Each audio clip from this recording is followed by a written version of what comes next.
በእውነት እግዚአብሔር ይወደናል ስንል እንዲሁ ዝም ብሎ ተራ ነገር ወይ ቀልድ ወይ ልማድ እንዳይመስል ፍቅሩን በተግባር ገልጧል። በመስቀል ላይ መራራ ሐሞትን በመጠጣት ስጋውን በመቁረስ ደሙን በማፍሰስ የመስቀልን አስጨናቂ ሞት በመቀበል ሰው ሕይወቱን ለሌላ አሳልፈው ከመስጠት የበለጠ ፍቅሩን መግለጫ መንገድ ምን አለው አለ። ምን አለ? እግዚአብሔር ከምንም በላይ የሚያዝነው እሱ እኛን የወደደበትን የፍቅር ልክ ትንሽ እንኳን ሳንገነዘብለት ስንቀር ምን ያህል ዋጋ እንደከፈለልን ምን ያህል እንደሚወደን ሳንገነዘብለት ስንቀር በመስቀል እጆቹ ተዘርግተው በመሞት ሕዝብና አሕዛብን አንድ ለማድረግ መስቀሉ የድህነት መንገድ ነው፣ የክብር መንገድ ነው። ከመስቀሉ ውጪ የድህነት መንገድ የለም። የተወደዳቸው የእግዚአብሔር ቤተሰቦች ሁለተኛ እድል የሌለው ነገር ቢኖር በምድራችን ላይ ወጣትነትን ለእግዚአብሔር መስጠት ነው። ሰው ካረጀም በኋላ የሚመጣ እግዚአብሔር ተቀባይ ነው፣ ግን ወጣትነትን መልሰው ለእግዚአብሔር መስጠት ግን አይችልም። ስለዚህ የሰይጣን ስብከት እንደዚህ ነው፣ እንድናባክነው፣ እንድናበላሸው። ክፋት ማለት ምን እንደሆነ በተግባር ተቀብለው አይቶናል። የመጨረሻውን ክፉ ነገር ነው የተቀበለው። ተጠማ እንኳን ሲል መራራ ሞት ነው ያጠጡት። በእውነቱ ዛሬ እኔ ላይ ክፉ ደረሰብኝ ብለን የተለየ ስሜት ሊሰማን አይገባም። ለምን? የመጨረሻው ክፉ ነገር በክርስቶስ ላይ ደርሶበታል። ጌታችን ለምን ከመስቀሉ አልወረደም? ለምን በመስቀል ላይ መሞትን በዛ ላይ መስዋዕትነትን መፈጸም ቤዛነትን መፈጸም ለምን ፈለገ? በእኛ ላይ የሰለጠነው ሞት ተቀብሎ ለአንዴና ለመጨረሻ ጊዜ በእኛ ላይ ምንም ነገር የሌለው የተሸነፈ ድል የተነሳ ስልጣን የሌለው ሞት በእኛ ላይ የነበረውን ኃይል ስልጣን ለአንዴና ለመጨረሻ ጊዜ ለማስወገድ መሞት ነበረበት። እሱ ባይሞት እኛ ሁል ጊዜ ስንሞት እንኖራለን። በሞት ፍርሃት ውስጥ እንኖራለን። በሞት ስልጣን ውስጥ ተይዘን እንኖራለን። ኑሯችንም ወደ ሞት ስለሆነ ኑሯችን ራሱ ትርጉም አልነበረውም።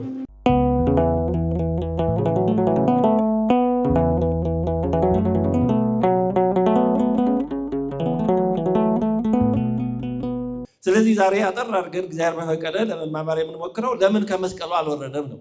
ጌታችንን ከመስቀሉ እንዲወርድ ብዙ አካላት ናቸው የጠየቁት። 4 አካላት ጠይቀውታል። አንደኛዎቹ መንገደኞቹ ምንም የሚያውቁት ነገር የለም። እንግዲህ ያው መቼም እንደ ገደል ማሚቶ የወደቀ እንጨት ምሳር ይበዛበታል እንደሚባለው ተሰቅሎ ሲያዩት ያው ወንጀለኛ ቢሆን ነው ብለው ነው እንጂ የሚያውቁት ነገር የለም። ከገባዖን ወደ ሜዲተራኒያን ባህር ወደ ምዕራብ ማለት ነው ዛሬ አውራ ጎዳና እንደምንለው ሀጅ መንገድ ነበረ እና በዛም ያሉ ነጋዴዎች፣ መንገደኞች ተሰቅሎ ሲያዩ ሌሎች የሚሉትን ዝም ብለው ተቀብለው የእግዚአብሔር ልጅ ከመስቀል ውረድ ይሉ ነበር። ግን ምን እንደተፈጠረ አያውቁም። እግዚአብሔር ቤተሰቦች እንደው ሌሎች የሚሉትን ይዘው ዝም ብሎ ተቀብሎ ማስተጋባት አደገኛ ነው። ማንን እንደምንነቅፍ ምን እያልን እንደሆነ ላናቀው እንችላለን እና በጣም ተጠንቅቆ ማድረግ አስፈላጊ ነው። በሚዲያ በተጮኸው አይናችን ባየው ሁሉ ዝም ብሎ በዛ መነዳት ምናልባት ማናቀው ስህተት ሊያስገባን ይችላል። መንገደኞች ይነቅፉት ነበረ ከመስቀል ውረድ እያሉ። ጻፎችና ፈሪሳውያን ከሽማግሌዎች የካህናት አለቆች ሆነ ዋናዎቹ ነገረ ሰሪዎቹ እነዚህ ናቸው። ሞተሮቹ እነዚህ ናቸው። ሌላው ዝም ብሎ እንደ ጎማ እንደምን ተጎታች ነው። እነዚህ ሁለተኛዎቹ ናቸው።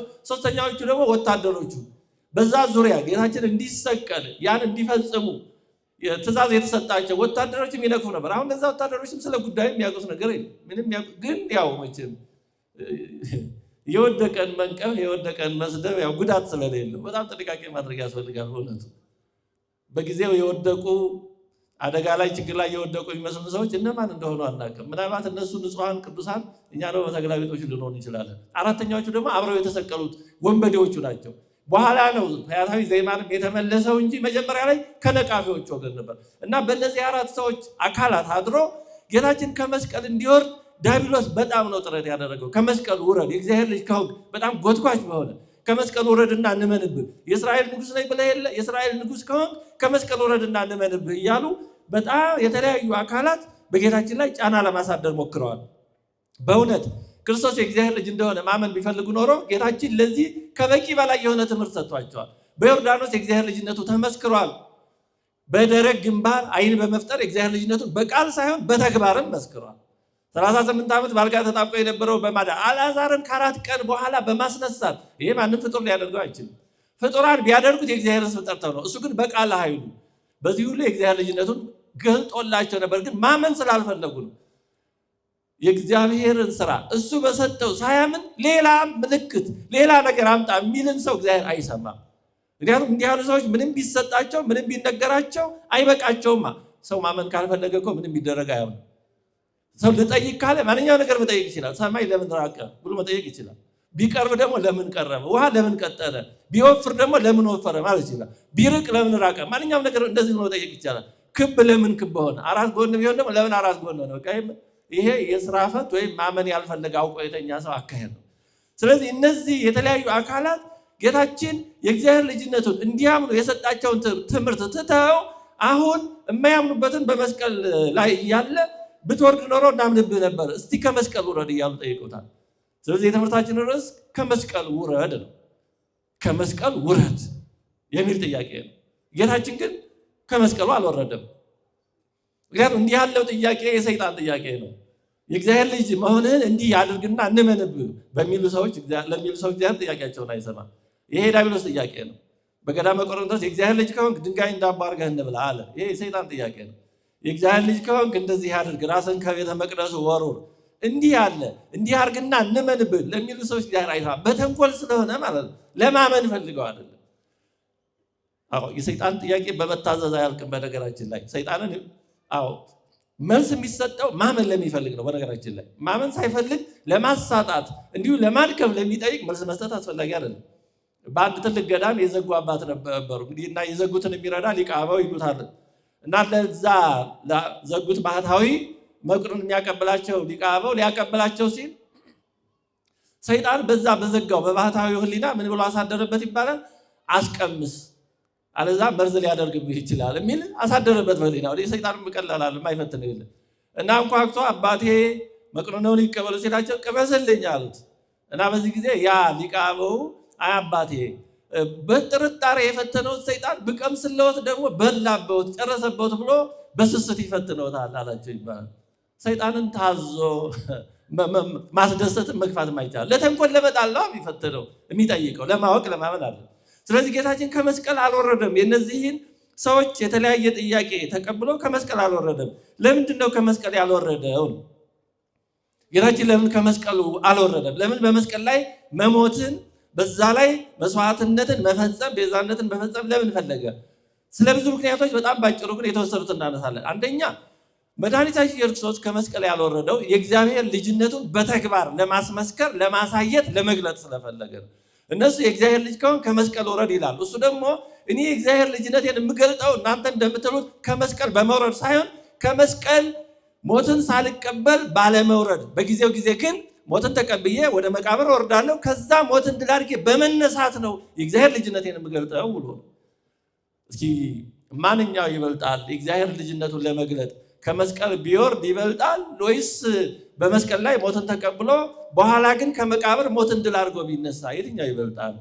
ከመስቀል መውረድማ በተለያየ መንገድ ሊሆን ይችላል። ሰው ፈርቶም ከመስቀል ሊወርድ ይችላል። ተነጋግሮም በሆነ መንገድ ከመስቀል ሊወርድ ይችላል። ለምኖ አሳዝነው ብቻ በብዙ መንገድ ሊወርድ ይችላል። ስለዚህ ከመስቀሉ ቢወርድ ኖሮ ይኸው ሞትን ፈርቶ ወረደ ነበር የሚሉት። ቅድም እንዳነሳ ነው ሰይጣን የሚለው አይታጣማ።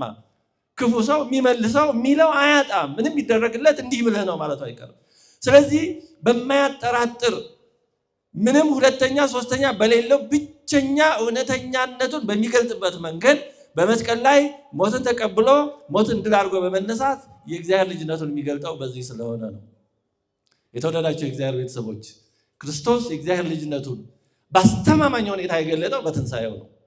ምክንያቱም ከትንሣኤ በፊትማ ያለው ነገር እውነት ይሁን አይሁን ያው በእምነት እንቀበለዋለን። ግን ምንድን ነው ማስረጃው ነው ማረጋገጫው ምንድን ነው?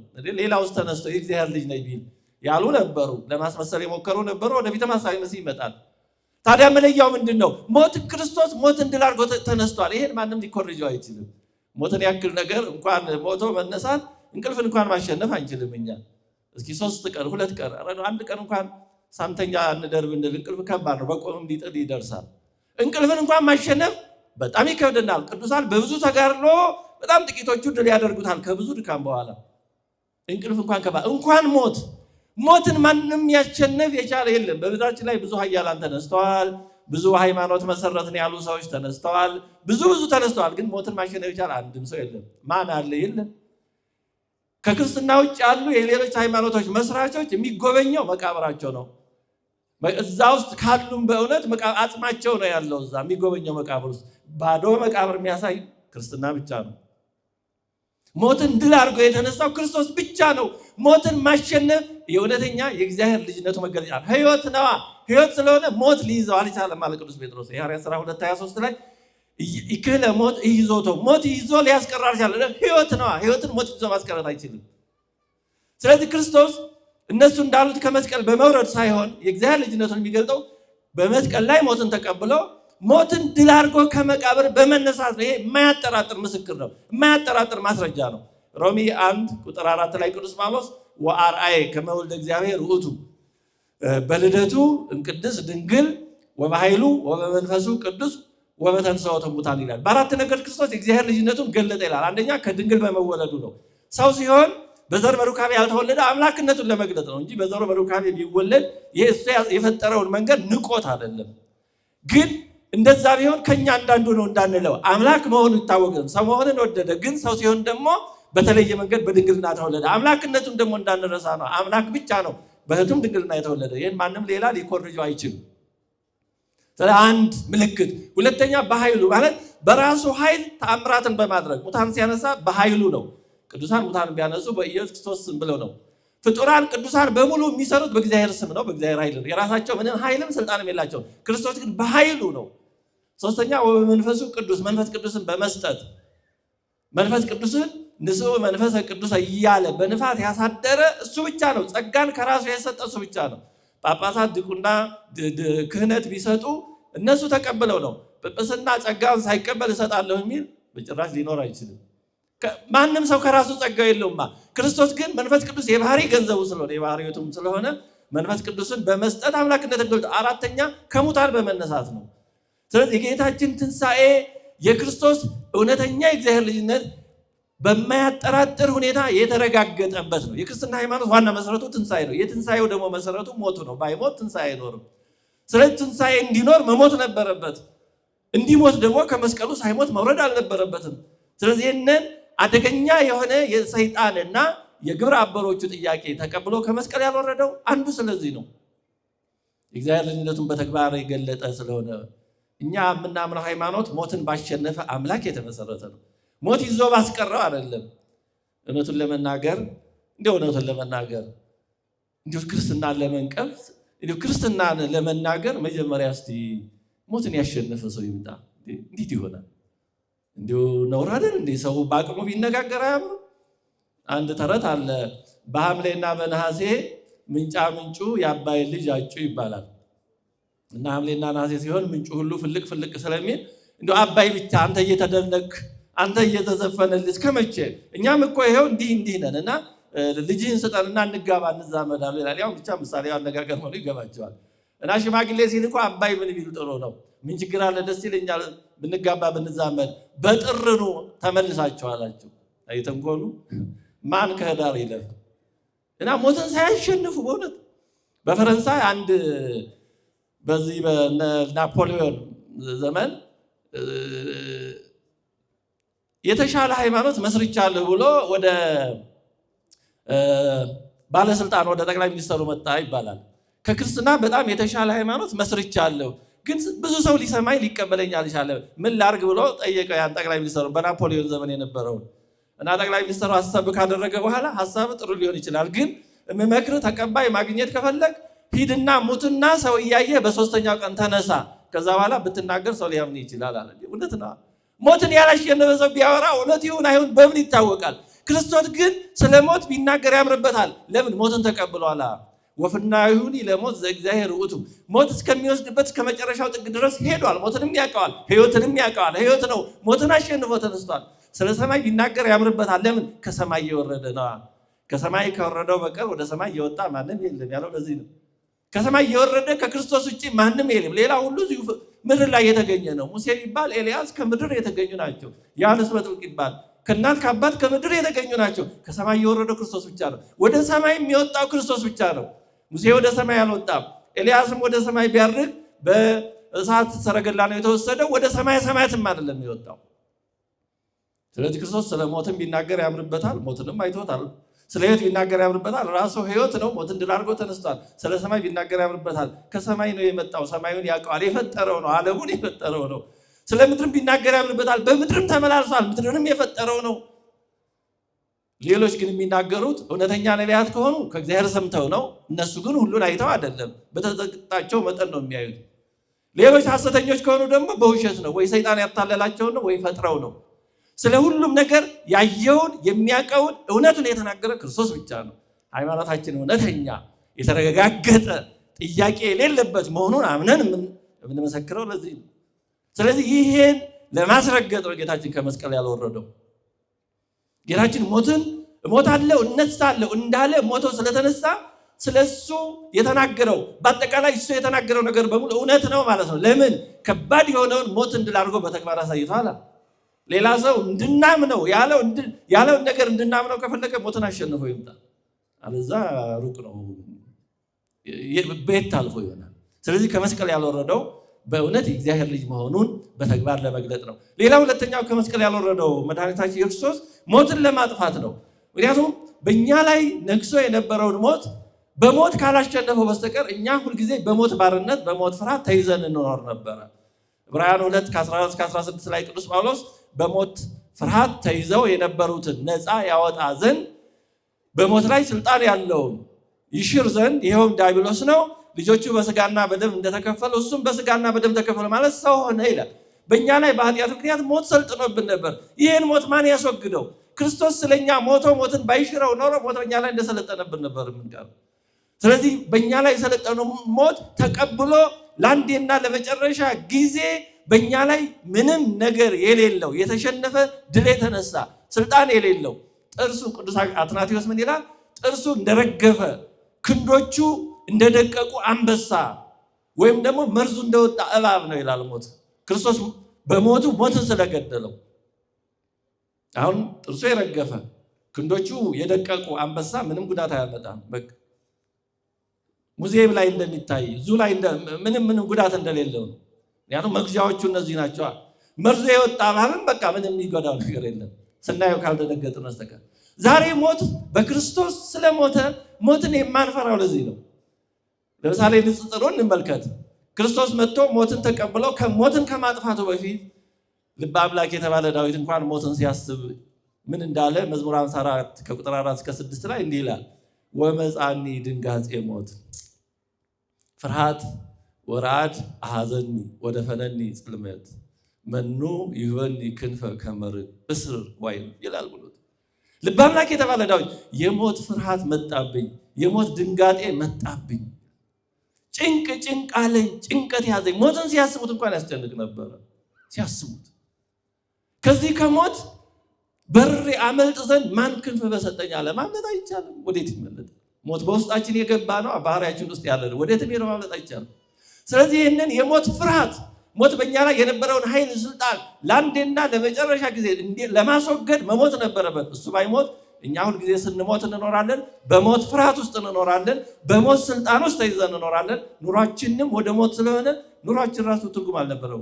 ዳዊት እንኳን ተጨንቆ የሞት ጻይር ያዘኝ እያለ እንደኖረው ጭንቀት ነበር የሚሆን። ስለዚህ ከዚህ ከሞት ፍርሃት፣ ከሞት ባርነት፣ ከሞት ተገዥነት ለአንዴና ለመጨረሻ ጊዜ ነፃ እንዲያወጣን ክርስቶስ የእኛን ሞት መቀበል ነበረበት። ምክንያቱም እኛን የሚያድነን መድኃኒት 4 ነገሮችን ማሟላት ነበረበት። ቢያንስ አንደኛ ሰው መሆን ነበረበት፣ የበደለው ሞት የተፈረደበት እኛ ሰዎች ስለሆነ። ሁለተኛ መሞት ነበረበት፣ ፍርዱ ሞት ስለሆነ። ሶስተኛ ደግሞ ሞትን ማሸነፍ ነበረበት። ሞትን ካላሸነፈ ሞታችንን ቢሞት ምን ይጠቅመናል? ምንም። ሞታችንን በመቀበሉ ልናደንቀው እንችላለን፣ መከራችንን በመሳተፉ ግን የሚጠቅመን አይኖርም እሱ ሞተው ከቀረ። ስለዚህ ሞትን ማሸነፍ ነበረበት፣ ንጹሕ ባህሪ መሆን ነበረበት። ይህን ሁሉ ሊያሟላ የሚችል ከፍጡራን ወገን ማንም አልነበረም። እርሱ ራሱ እግዚአብሔር ሰው የሆነው ለዚህ ነው። እግዚአብሔር በባህሪ ሞት የለበትም። እኛ ደግሞ የተፈረደብን ፍርድ ሞት ነው። ስለዚህ የእኛን ሞት መቀበል ይችል ዘንድ ቃል ሥጋ ሆነ፣ አምላክ ሰው ሆነ። ስለዚህ መስቀሉ የእግዚአብሔር ፍርድና የእግዚአብሔር ምሕረት የተገናኙበት ነው። ሳይል ወርድ ተራከብ አምጣል መዝሙር 84 ቁጥር 10 ላይ ዳዊት የእግዚአብሔር ፍርድና የእግዚአብሔር ምሕረት ተገናኙ ይላል። እግዚአብሔር በበላ ቀን ትሞታለህ ያለው ቃል በእኛ ላይ ፈርዶብን ነበርና ጥፋታችንን ያስፈረደብን። ስለዚህ የሞት ፍርድ በእኛ ላይ ነበር። ያን ፍርድ ግን እግዚአብሔር እንዴት አድርጎ ያስወግድልን? እሱ ያን ፍርድ ይቀበል ዘንድ ሰው ሆነ፣ ከእኛ እንዳንዱ ሆነ ከኃጢአት በስተቀር። ፍርዱን ዝም ብሎ ትቼዋለሁ በማለት አይደለም የሚያስወግደው። እግዚአብሔር ቃሉ ለከንቱ አይነገርም። አንዳንዶች እግዚአብሔር ለምን አዳምን ዝም ብሎ አላዳነውም? ዝም ብለህ ዳን ገነት ተመለስ ቢባል አይችልም ነበር። እግዚአብሔር አሰራሩ ዝም ብሎ ትፍትፍ ያለ አይደለም። ዝም ብሎ እንደዚህ እንዲህ እግዚአብሔር አሰራሩ ሁሉ ርቱ ቀጥ ያለ የተቃና የተጣራ ነው። ምክንያቱም ቀድሞ የተናገረው ቃሉ ዝም ብሎ ለከንቱ የተነገረ አይደለም። በበላ ቀን ትሞታለህ ያለው ቃሉ ዝም ብሎ ቀልድ አለ፣ አምላካዊ ቃል ነው። እንዲሁ ዝም ብሎ የተነገረ የእግዚአብሔር ነገር የለም። የእግዚአብሔር ነገር ሁሉ እውነት ነው። እንደኛ እንደ ሰዎች አሁን ያዝ፣ አሁን ለቀቅ፣ አሁን ተናግሮ አሁን የሚባል አይደለም።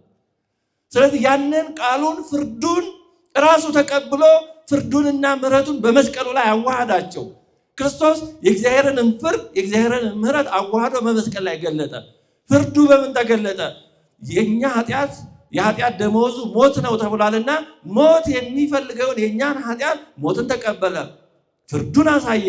ምሕረቱ ደግሞ በምን ተገለጠ? ያን ሞት እኛ ሞተን ማስወገድ ማሸነፍ ስላልቻል ያን ሞት እሱ ተቀበለልን። መሐሪነቱና ፈራጅነቱ በመስቀል ላይ ተገለጡ፣ ተዋህደው።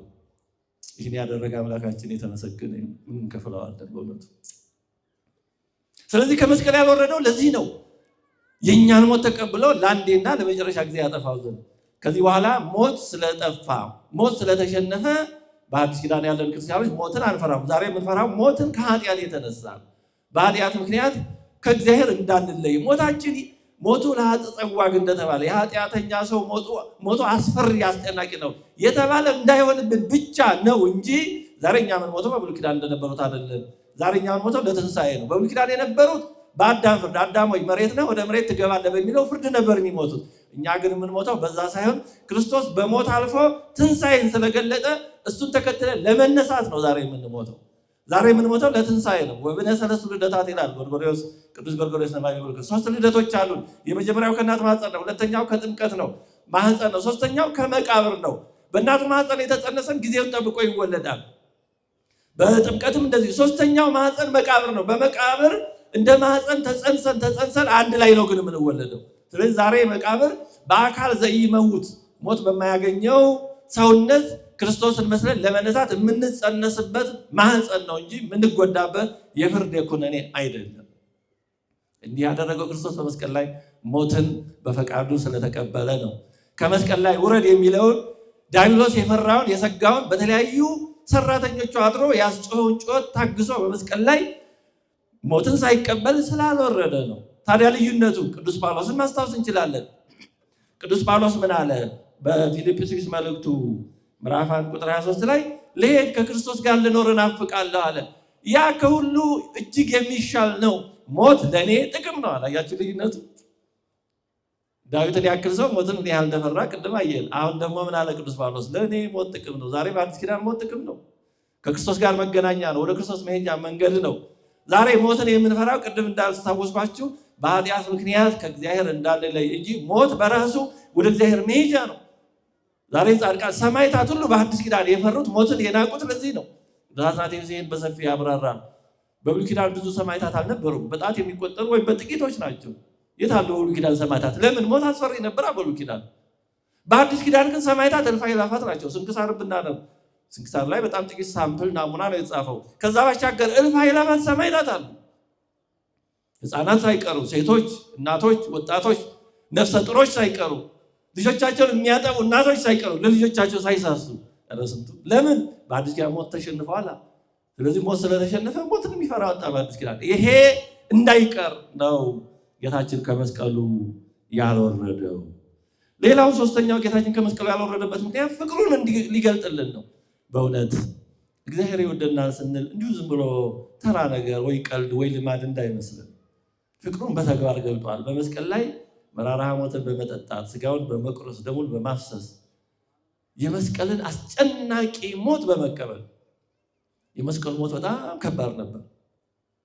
በጣም ከባድ አሟሟቱ በጣም አስጨናቂ ነው የመስቀል ሞት። በእውነቱ ሰው በጥይት ወይ በሆነ ነገር ተመቶ ወይ በጦር ሲሞት ቶሎ የመሞት እድሉ ሰፊ ነው። መስቀል ግን ተቸንክሮ ስለሆነ ደሙ ፈሶ በጣም አስጨናቂ ነው። ያን ከባድ መከራ ነው የተቀበለው። ስለዚህ በዚህ ምን አሳየን? ይህን ያህል ነው መወዳችሁ እያለ ይህን ያህል ድረስ ለእናንተ መከራ ተቀበልኩ። ኧረ እንደው እውነት እግዚአብሔር ሆይ እባክህ ይህንን ፍቅርህን ግለጥልን። በእውነት አይ የብዙዎቻችን ልቦና እኔ በራሴ ሳይሆን ምን ያህል ከዚህ ሩቅ ነው። በእውነት ትንሽ ውለታ የዋለ ሰው እንኳን እንዴት ፍቅሩ ያስጨንቃል፣ ውለታው ይከብዳል። ትንሽ የሆነች ነገር ቢያደርግ ክርስቶስ እኮ ሌላ አለ። ህይወቱን ነው የሰጠልን። ህይወቱን ደግሞ ዝም ብሎ አይደለም፣ የመስቀል ሞትን ነው የተቀበለልን። አስጨናቂ የመስቀል ሞት በእውነቱ። ስለዚህ ዛሬ እግዚአብሔር ይወደናል ስንል እንዲሁ ዝም ብሎ እንዲያው ምንድነው የሚባለው ለይምሰል ወይም አምላክ ስለሆነ እሱን ለማስደሰት አይደል፣ የምር በተግባር ገልጧል። ሰው ህይወቱን ለሌላ አሳልፈው ከመስጠት የበለጠ ፍቅሩን መግለጫ መንገድ ምን አለው አለ። ምን አለ? ምን አድርግልን እንበለው? አሁን እግዚአብሔር ሆይ የምትወደን ከሆነ እስኪ እንዲህ አድርግልን የምንለው አለ? ከዛ ባሻገር ያለው መናኛ ነገር ነው። ምንድነው? ከቁጥር የሚገባ አይደለም። ሌላው ህይወቱን ከሰጠ ያሁን በመስቀል ላይ ስጋውን ቆርሶ ደሙን አፍስሶ እስከዚህ ድረስ ፍቅሩን ከገለጠልን እግዚአብሔር ምን ያህል እንደሚወደን እርግጠኞች ነን። በተግባር የተረጋገጠ ፍቅር ነው ያለው። ስለዚህ የተወደዳቸው እግዚአብሔር ሰዎች የእግዚአብሔርን ፍቅር ለመረዳት ጥረት እናድርግ። በእውነት ሰው ፍቅሩ ዋጋ እንደማጣት ያለ የሚያሳዝን የለም ይባላል። እግዚአብሔር ከምንም በላይ የሚያዝነው እሱ እኛን የወደደበትን የፍቅር ልክ ትንሽ እንኳን ሳንገነዘብለት ስንቀር ነው። ምን ያህል ዋጋ እንደከፈለልን፣ ምን ያህል እንደሚወደን ሳንገነዘብለት ስንቀር ነው። እግዚአብሔር እጅግ አድርጎ ነው የሚወደን እያንዳንዳችንን። በሆሳዕናው ጠዋት እንግዲህ ተምራችሁታል ብዬ ነው ወደዛ ያልገባሁት። በሆሳዕናው ጌታችን በተግባር እንዳሳየን አህዮቹን እንኳን የታሰሩትን ፈታችሁ አምጡ ነው ያለው። እያንዳንዳችንን ያውቀናል። እኛ ለእግዚአብሔር ቁጥር አይደለንም፣ ስታቲስቲክስ አይደለንም። እያንዳንዳችን በአርአያው በመልኩ የፈጠረን እያንዳንዳችን ለሱ ሌላ ሰው የሌለ ያክል ነን። አንድ ሊቅ እንዲህ ይላል፣ እግዚአብሔር ሆይ እኔ እናንተ እኮ ነን ያለነው ሌላ የሌለ ያክል ነው ይላል። እግዚአብሔር የሚወድ እንደዛ ነው። ልክ ለእግዚአብሔር ሌላ ሰው የሌለ ያክል እኔን እያንዳንዳችንና እግዚአብሔር ነን ያለን። በብዙ ቁጥር ውስጥ የገባን የሆነ ቁጥር ማሞያ ምን አይደለን እያንዳንድ። ለዚህ ነው እግዚአብሔር እኮ የጣታችንን እንኳን ሳይቀር አሻራ የተለየ ልዩ ዩኒክ ያደረገው እኮ ለዚህ። መንትዮች እንኳን ሳይቀር አሻራቸው የተለያየ ነው ይባላል። ዲኤንኤያችን ደግሞ አሁን በመጣ እውቀት ዲኤንኤያችን እንኳን የተለያየ ነው። እያንዳንዱ ሰው ልዩ ነዋ። ለዚህ ነው በጸሎተ ኪዳኑ አልሉ አልባቢክም እንደዚህ ይባል ብነሃ በእግዚአብሔር አምላክ ነው የምንለው። በእግዚአብሔር ዘንድ ዋጋ ያለንን እያንዳንዳችን ዝም ብሎ ትርፍ አይደለንም፣ ማሞያ አይደለንም፣ ከብዙ ሚሊዮን ቢሊዮኖች አንድ የሆነ አይደለንም፣ መጣንም ቀረንም ለውጥ የሌለን አይደለም። ፍቅሩን በተግባር የገለጠልን። ስለዚህ ይህንን ፍቅሩን በተግባር ለመግለጥ እስከ ሞት ድረስ ፍቅሩን ይገልጥልን ዘንድ ከመስቀል አልወረደም። ሌላው ከመስቀል ያልወረደበት አራተኛ ምክንያት ወንጌል የሚሰበከው እኛ ክርስቲያኖች የምንፈራው በሞቱና በትንሣኤው ስለሆነ ነው። ዮሐንስ ወንጌል ምዕራፍ 12 ዛሬ በሆሳዕና በተነበበው ላይ የግሪክ ሰዎች መጥተው ፊልጶስ የተባለውን ደቀ መዝሙር ኢየሱስን ልናይ እንወዳለን አሉት። ከዛ ወደ ጌታችን አቀረቡና ነገሩት። ጌታችን ሊያዩ ይፈልጋሉ የግሪክ ሰዎች አሉት። በዚህ ጊዜ ጌታችን ምን ብለው መለሰ? በጽሐ ጊዜው ከመ ይሰብሐ ወልደ እጓለ እመሕያው። የሰው ልጅ የሚመሰገንበት የሚከብርበት ማለት ክብሩ ማለት መከራው ነው።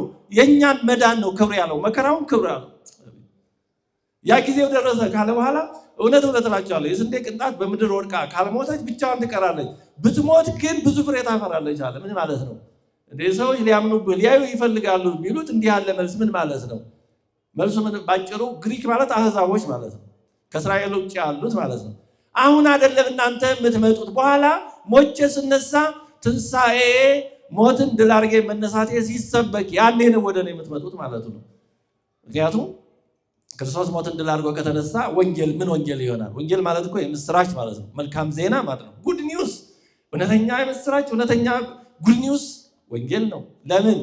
ሞት እንደጠፋ፣ ገነት እንደተከፈተች፣ እግዚአብሔር ባህሪያችንን ባህሪ አድርጎ እንደተዛመደ፣ ሞታችንን ተቀብሎ እንዳጠፋ፣ ወደ ሰማያት የሚወስደው መንገድ እንደተከፈተ ይህን ሁሉ የምስራች ትናገራለች።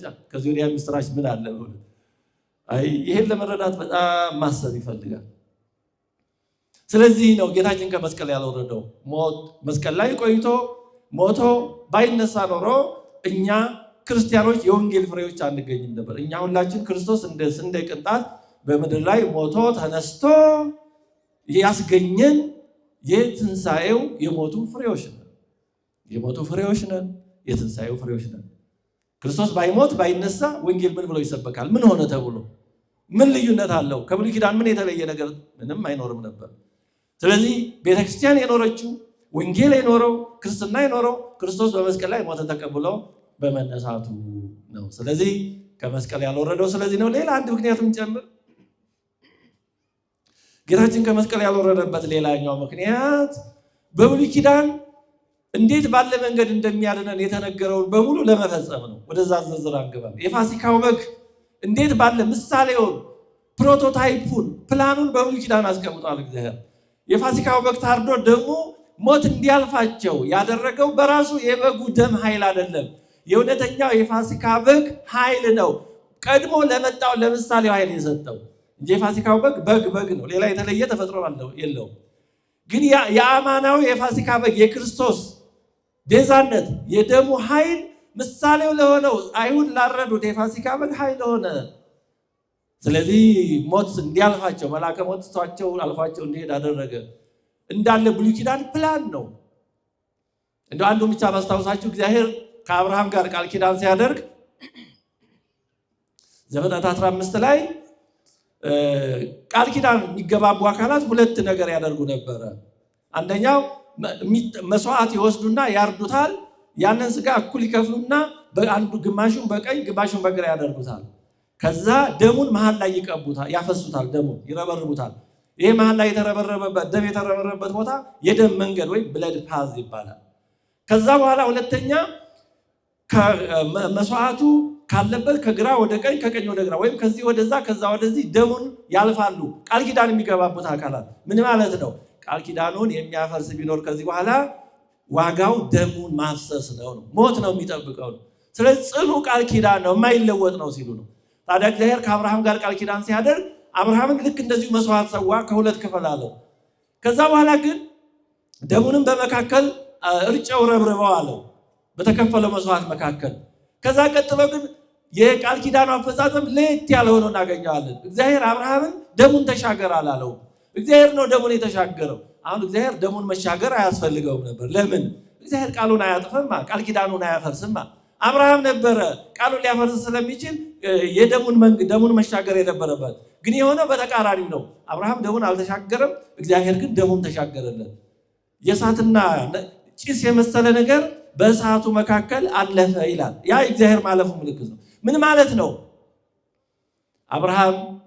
አዳም የሰው ልጅ ላፈረሰው ቃል ኪዳን እግዚአብሔር ሞቶ ያንን የቃል ኪዳን ማፍረስ፣ የትእዛዝ ማፍረስ፣ የሞት ዋጋ፣ የህይወት ዋጋ፣ ደም የማፍሰስ ዋጋ ራሱ እግዚአብሔር እንደሚከፍልልን በተምሳሌት እያሳየ ነበር። እንዳለ ብሉይ ኪዳን በሙሉ ነገረ ድህነት ነው። ብሉይ ኪዳን በሙሉ ነገረ መስቀል፣ ነገረ ክርስቶስ፣ ዕለተ ዓርብ፣ ዕለተ መድኃኒት ነው። ስለዚህ ያን ሁሉ ለመፈጸም መድኃኒታችን ከመስቀል የሚፈጽመውን ፈጽሞ ሳይጨርስ አልወረደም። በጊዜው ጊዜ ከመስቀል ይወርዳል። የሚፈጽመውን ማዳን በመስቀሉ ፈጽሞ ከዛ ደግሞ እየተከታተለ ሰይጣንን ድል ያደርገው ዘንድ ወደ መቃብር ይወርዳል፣ ወደ ሲኦል ይወርዳል። በዛም ስራውን ይሰራል። ስራውን ሳይፈጽም ግን ከመስቀል አልወረደም።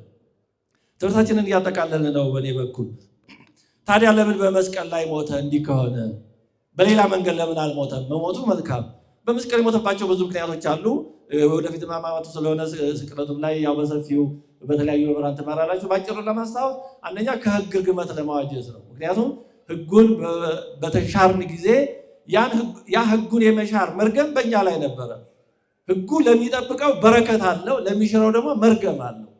ህጉን በመሻራችን መርገም በእኛ ላይ የህግ አፍራሽነት መርገም ነበር። ክርስቶስ ደግሞ በመስቀል ላይ የተሰቀለ የተረገመ ነው የሚል ስላለ የርግመት ሞት በሆነው በመስቀል ላይ በመሞት በእኛ ላይ የነበረውን የህግ አፍራሽነት መርገም አጠፋልን። ስለዚህ ነው በመስቀል ካልጠፋ ነገር በመስቀል ላይ እንኳን የሞተው ለዚህ ነው፣ ከርግመት ነፃ ለማውጣት። እንዲሁም ደግሞ በመስቀል እጆቹ ተዘርግተው በመሞት ህዝብና አሕዛብን አንድ ለማድረግ በአንደኛው እጁ አሕዛብን በሌላኛው እጁ ህዝብን አይሁድን አንድ አድርጎ ወደሱ ለመሰብሰብ ነው። እጆቹ አሁንም እንደተዘረጉ ናቸው። እንዲሁም ደግሞ በመስቀል ላይ የተዘረጋው አየራትን ሰማይን ለመቀደስ ወደ ሰማይ የሚወስደውን መንገድ ለመጥረግ ነው። ሰማዩ በአየር አጋንንት የተሞላ ነበር። ቅዱስ ጳውሎስ በኤፌሶን ምዕራፍ 2 ላይ በአየር ላይ ስልጣን እንዳለው አለቃ ይላል። አየሩ የአየር አጋንንት ሞልተውት ነበር። ማንም ሰው ወደ ላይ መውጣት አይችልም ነበር። የአየር አጋንንት እያነቁ ወደ ጥልቁ ነው ይዘውት የሚወርዱት። ክርስቶስ ግን አየር ላይ ከፍ ብሎ በመስቀል በመሰቀሉ የአየር አጋንንትን ድል አደረጋቸው በምድር ላይ በመመላለስ። እንዲሁም ደግሞ ደሙን ነጠብጣበ ደሙን ክብር ምስጋና ይግባውና በምድር ላይ በማፍሰስ ምድርን ቀደሳት። አየርን ደግሞ ከፍ ብሎ በመሰቀል ቀደሰ። ያው መስቀል ላይ ከፍ ብሎ ባይሰቀል ኖሮ አየርን አያገኘው። ስለዚህ በሁሉም ነገር ድነታችንን ፈጸመ። በሁሉም ነገር መዳናችንን ፈጸመ።